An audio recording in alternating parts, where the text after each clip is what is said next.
The decision was monumental, right? Because the three decisions went like over the course of the last few years. It was 5-4, then 6-3, so 7-2, right? So it looks pretty clear to me that the Supreme Court's going to uphold the Affordable Care Act, which is great because healthcare access is a right. It's a right.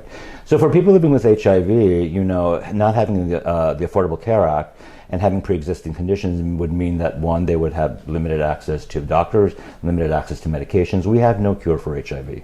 I know people believe that HIV is over, but it's not over. We have 40,000 new infections each year. There's 1.2 million people in the United States who are living with HIV. Without the Affordable Care Act to actually allow people to see doctors and to be on medications, which is what keeps them healthy, the disease would grow much more rapidly. The other thing we also know very clearly about HIV is that when people are diagnosed and they are on treatment and they are virally suppressed, they cannot transmit the virus.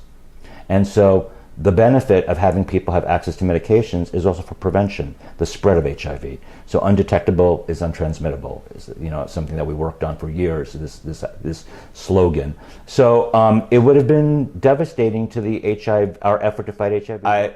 Is there part of me that feels like 40 years into the battle with HIV, we should have a vaccine? Of course we should. We have 4 for COVID-19.